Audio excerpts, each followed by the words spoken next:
Hello, this is Dr. Christy Patton-Lukes, a chemical engineering professor at Missouri S&T. In this video lesson, we're going to be continuing to look at Excel as a tool for curve fitting, and we're going to be looking at the regression tool in this lesson.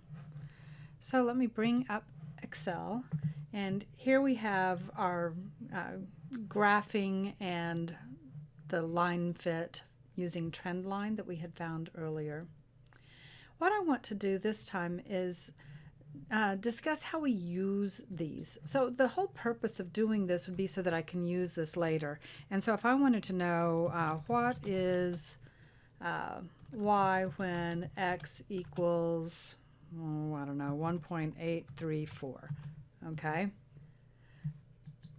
And let me just make this bigger so you can read it if you're watching this at home. Then what I can do is I can put in x equals 1.834, and I can estimate using my linear fit.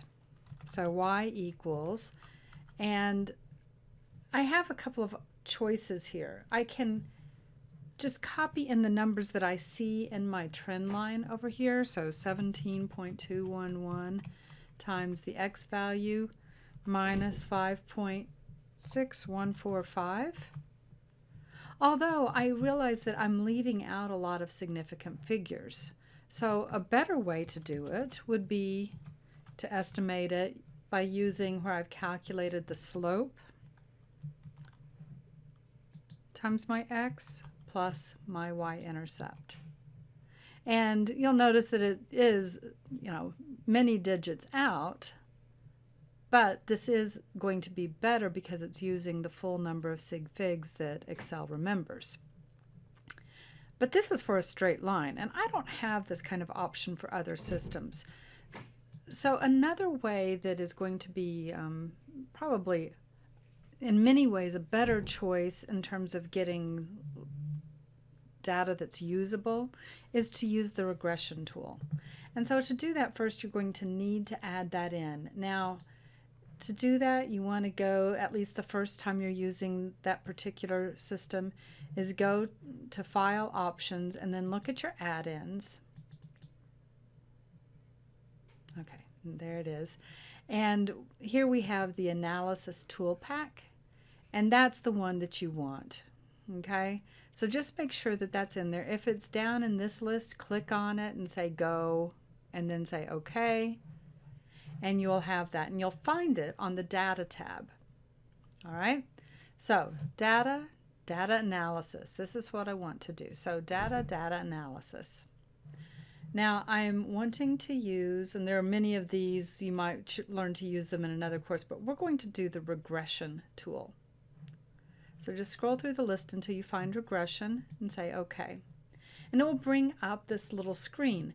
And first you put in the input range. So just highlight the cells, use Enter to return the X, and then you can select any of these values here. So if you want to guarantee that the intercept is 0, for instance, then you could put the constant 0. Various things you can do, but I would like to, first of all, I'm going to output it to a new worksheet, and so example 1 regression, and I would like it to show me the graphs of the residual and the linear fit, and say OK. Now this is going to open up a new tab that is named Example 1 Regression, and it's going to, meant to grab the graph, there we go, pull this down, and what you're going to see is each data point, what the curve fit is, and compared to the actual Y data. You can make it bigger so that you can see that they're not really on top of each other. And so you get a visual sense of how good it is. The residual plot, what this one is for, is you really want to make sure that these are centered all around 0 and not skewed. And so this point here is sort of troublesome to me, that it seems like it's a bit further away than maybe I would like. And perhaps it's because this isn't really the best CurveFit model, but we're going to stay with the linear because that's what we started with. And then if you look down here, what I want you to focus on are the things that are going to be very useful to me for later. This is my intercept, and this is my slope. So these here, this is the coefficient in front of x variable number 1. All right. There's a lot of various things up here, but we have up here, the next thing that we want to focus on is the r squared value, because these are the things that we have looked at. So it's going to tell you all of the numbers that went into the calculations, okay, and gives you a very complete value. And so I can pick up from here what that slope is, what that y-intercept is, okay, and use it in future calculations. Now this was overkill for a straight line. I really don't need to do that because I have the slope and intercept functions. But let's look at this one. Now if I do this with a straight line fit, we've already seen that it was not a straight line. That was a terrible fit. But we were trying here to estimate to a third order polynomial in weight percent. Now if you look at this and you tried to do an estimate, let's do at x equals 35, or let me do this again. The weight fraction equals 35, and I want to know what the freezing point is. Then if I just use this negative 0.0002 times the x value cubed minus 0.0049 times the x value squared minus 0.5386 times the x value plus 32.099, we get an answer of negative 1.35, and that seems like maybe it's a little bit low, but you know, not terrible. Okay, this said negative 0.2, I'm coming up with negative 1.3295. And the reason that it's off is really based on the fact that I've got a lot of round off error. I only used one digit here. And so a way around this is I can use this regression tool. But if I want a function of the third order, then what I'm going to do is write in columns that represent each variable. So it's going to be first variable is x, second variable will be x squared, third variable will be x cubed. So I'm going to insert a couple of columns. Okay, so this one will be w squared. This one will be w to the third power.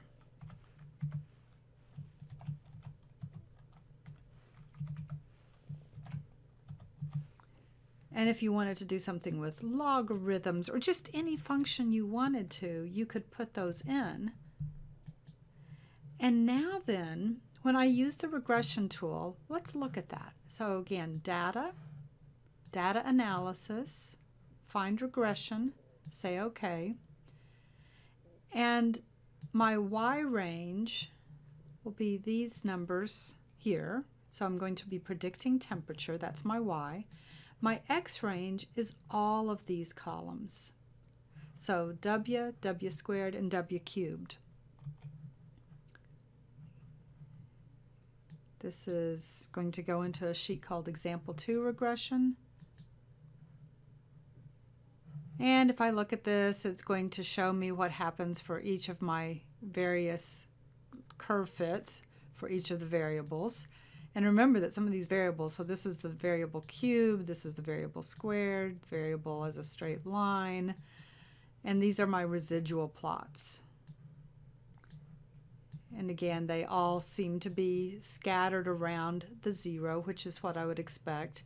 And maybe not, quite so awesome for a couple of these, but still they're scattered around that. It's showing me my r squared value.